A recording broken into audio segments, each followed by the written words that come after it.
अस्सलाम वालेकुम and welcome back to my channel eat sleep travel. आप सब दोस्तों का बहुत बहुत शुक्रिया मेरी वीडियोस को लाइक करने के लिए, मेरे चैनल को सब्सक्राइब करने के लिए। अभी बहुत से ऐसे मेरे दोस्त हैं जिन्होंने अभी भी मेरे चैनल को सब्सक्राइब नहीं किया। आप सबसे मेरी रिक्वेस्ट है, प्लीज़ मेरे चैनल ईट स्लीप ट्रैवल को सब्सक्राइब करें, वीडियो को लाइक करें और ज़्यादा से ज़्यादा शेयर करें ताकि ये जो मेरी वीडियोज़ हैं और मेरा मैसेज है दूसरे लोगों तक भी पहुँचे। सो आज हम लोग बात करेंगे शेंगन वीज़ा के ऊपर। मुझे बहुत से आप लोगों के मैसेजेस भी और आते थे और कमेंट भी आते थे कि सर प्लीज़ हमें शेंगन वीज़ा के ऊपर बताएं। तो आज मेरा जो वीडियो है उन मेरे दोस्तों के लिए है जो मुझसे क्वेश्चन करते थे। तो दोस्तों आज हम बात करेंगे शेंगन वीज़ा के वीज़ा टाइप्स की, इनकी फ़ीस की और इनका जो प्रोसीजर है, पेपर वर्क कह लें या डॉक्यूमेंटेशन की। तो दोस्तों सबसे पहले मैं आपको बताऊं शेंगन वीज़ा होता क्या है। शेंगन वीज़ा जो होता है एक शॉर्ट टर्म वीज़ा होता है जिसको आप टूरिज़म या बिज़नेस के पर्पज़ के लिए यूज़ कर सकते हैं, जिसका जो स्टे होता है वो 90 डेज़ का होता है। और शेंगन वीज़ा जो होता है, जो कि यूरोपियन यूनियन है, जो कि इनकी कंट्रीज़ हैं, उनमें आपका ट्रैवल करने के लिए आपको शेंगन वीज़ा चाहिए। दोस्तों शेंगन वीज़ा जो है ये कवर करता है 26 कंट्रीज़ को। मैं आपको स्क्रीन में भी दिखा देता हूँ, जिसमें आप बॉर्डर क्रॉस करने के लिए ये एक आपको शेंगन वीज़ा मिल जाए तो आप 26 कंट्री में ट्रैवल करते हैं, जिनके नाम है Austria, Belgium, Denmark, Finland, France, Germany, Greece, Hungary, Ireland, Italy, Malta, Switzerland etcetera etcetera. तो ये कंट्रीज़ हैं जिसमें आप इजीली फ्रीक्वेंटली ट्रैवल कर सकते हैं अगर आपके पास शेंगन वीज़ा हो तो। दोस्तों जो शेंगन वीज़ा होल्डर हैं वो नन शेंगन कंट्रीज़ में भी ट्रैवल कर सकते हैं, नन ईयू ट्रैवल भी हो सकते हैं। अगर आपके पास फॉर एग्जांपल जिनमें कुछ कंट्रीज़ आती हैं, मैं आपको उनके नाम भी बता देता हूँ। आपके पास अगर शेंगन वीज़ा है जिसमें आ गया Albania, Belarus, Belgium, Colombo, Turkey, Georgia etcetera etcetera, ये कंट्रीज़ में भी अगर आपके पास शेंगन वीज़ा है तो इनके साथ कॉन्ट्रैक्ट है, आपको सिंगल एंट्री बड़े इजीली मिल सकती है। कुछ कंट्रीज़ के लिए आपको ऑनलाइन एप्लीकेशन है, वो आप फिल करें। अगर आपके पास शेंगन वीज़ा है तो आप ट्रैवल कर रहे हैं तो आप उन कंट्रीज़ में भी इजीली जा सकते हैं। तो बात करेंगे टाइप ऑफ शेंगन वीज़ा। अच्छा, शेंगन वीज़ा के मैं आपको बताता चलूँ कि 4 किस्म के शेंगन वीज़ा हैं जिसको इन्होंने डिवाइड किया है 4 कैटेगरी में, ABCD। ये 4 कैटेगरीज़ में इन्होंने इसको डिवाइड किया है, ठीक है। इसमें से जो मेन जो सबसे ज़्यादा जो यूज़ होते हैं वो A, B और C होते हैं। टाइप A वीज़ा होता है, शेंगन टाइप A वीज़ा है, ये बेसिकली ट्रांजिट कह लें, ट्रांजिट फॉर एयरपोर्ट। ये टाइप A जो है, इसमें आप अगर आपका कोई स्टे आ रहा है, फॉर एग्जांपल आप किसी कंट्री से ट्रैवल कर रहे हैं, जैसे मैं दुबई से जा रहा हूँ, फॉर एग्जांपल USA जा रहा हूँ, बीच में कोई भी शेंगन कंट्री में मेरा स्टे आ रहा है तो मुझे इनका टाइप A वीज़ा लेना पड़ेगा। मुझे अगर एयरपोर्ट में भी लॉन्ग टर्म स्टे मुझे करना है, एयरपोर्ट में भी मुझे टाइप A लेना पड़ेगा। इसके ऊपर मैं एग्जिट नहीं कर सकता। ये बेसिकली इसको एयरपोर्ट ट्रांजिट वीज़ा बस कहते हैं। इनका टाइप B शेंगन वीज़ा है, ये शॉर्ट टर्म इसको शेंगन वीज़ा कह लें आप, जो कि बॉर्डर क्रॉसिंग के लिए भी यूज़ होता है। इसकी जो ड्यूरेशन टाइम होता है ये सिर्फ 5 डेज़ के लिए होता है, 5 दिन से ज़्यादा आपका ये वीज़ा नहीं होता। ये बेसिकली लोग लेते हैं जो बाय रोड ट्रैवल कर रहे हैं या बाय ट्रेन ट्रैवल कर रहे होते हैं, वो टाइप B वीज़ा लेते हैं। कोई one Schengen country to other Schengen country उनको अगर ट्रैवल करना है तो उनके लिए टाइप B होता है और ये इसकी जो वैलिडिटी है सिर्फ 5 दिन होती है।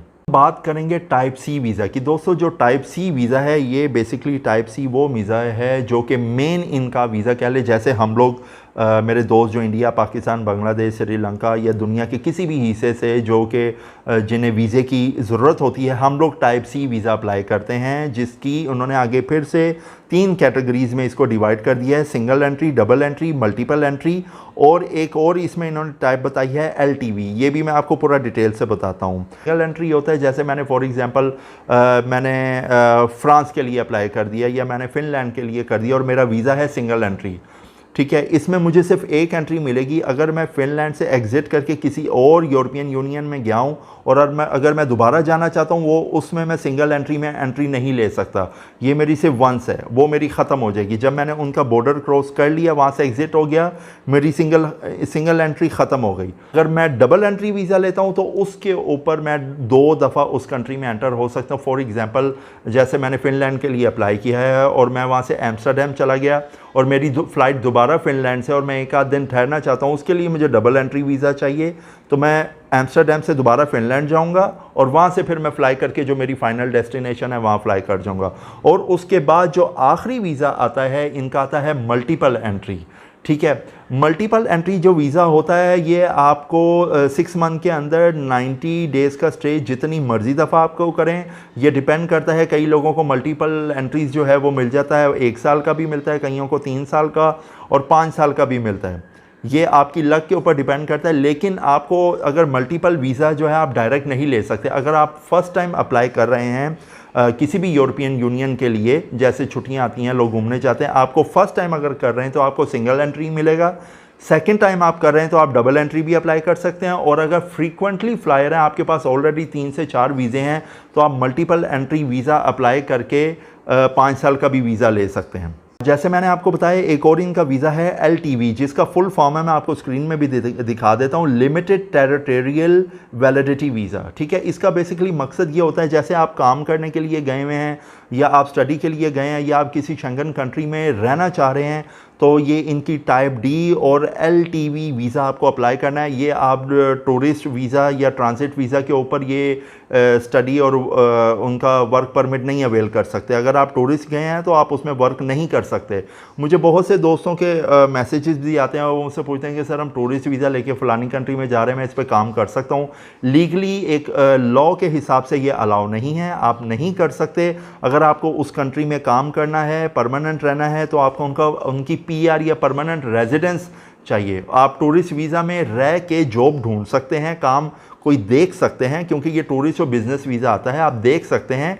लेकिन जब आपका फाइनल कोई प्लान बन जाए, आपको जॉब मिल जाए या बिज़नेस सेटअप हो जाए, फिर आपको उस कंट्री का PR या परमानेंट रेजिडेंस बनना पड़ेगा। दोस्तों, हम लोग अब बात करेंगे आपने शेंगन वीज़ा अप्लाई कैसे करना है। देखें, अप्लाई करने से पहले आपको जिस भी कंट्री का आप अप्लाई कर रहे हैं, जैसे फॉर एग्जांपल फ्रांस और जर्मनी हो गया, VFS के मुताबिक इस टाइम सबसे ज़्यादा जो डेस्टिनेशन में टाइम लग रहा है वो फ्रांस और जर्मनी और भी कुछ कंट्रीज़ हैं। ठीक है, क्योंकि ये 26 कंट्रीज़ की ब्रैकेट है।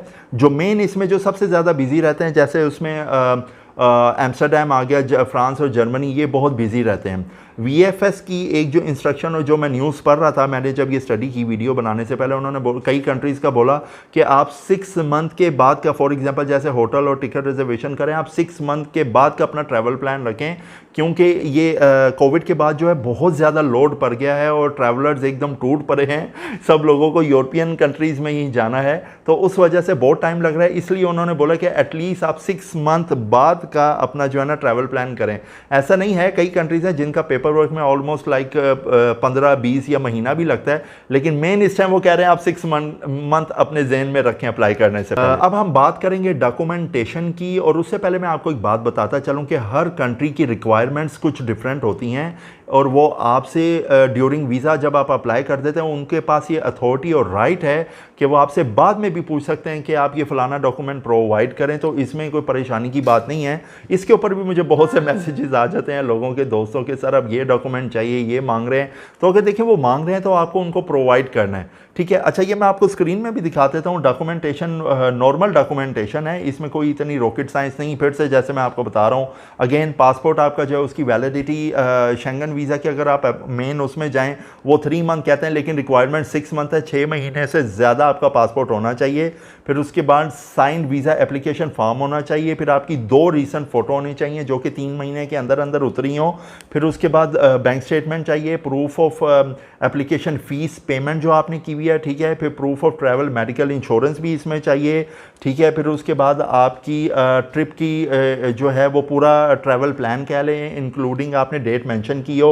फिर राउंड टिकट फ़्लाइट की बुकिंग चाहिए, होटल बुकिंग चाहिए, और अकोमोडेशन का उनको प्रॉपर एक प्रूफ चाहिए होता है। और उसके अलावा जो है कई कंट्रीज़ आपको इन्विटेशन लेटर भी मांगती हैं। तो ये दोस्तों बेसिकली डॉक्यूमेंटेशन हर कंट्री की एक जैसी होती है, कईयों की अप एंड डाउन होती है, या ज़्यादा से ज़्यादा वो आपके फ़ंड पे देख रहे होते हैं कि आप कितना फ़ंड आपके पास है, आपकी आया कि आप ये ट्रैवल जो है ये आप जा रहे हैं इस कंट्री में, आप ये अफोर्ड कर सकते हैं या नहीं कर सकते। अब हम बात करते हैं शेंगन वीज़ा एप्लीकेशन फ़ीस की। दोस्तों ये डिपेंड करता है, ये जो पेमेंट होती है ये नॉन रिफंडेबल होती है, ये वापस नहीं मिलती।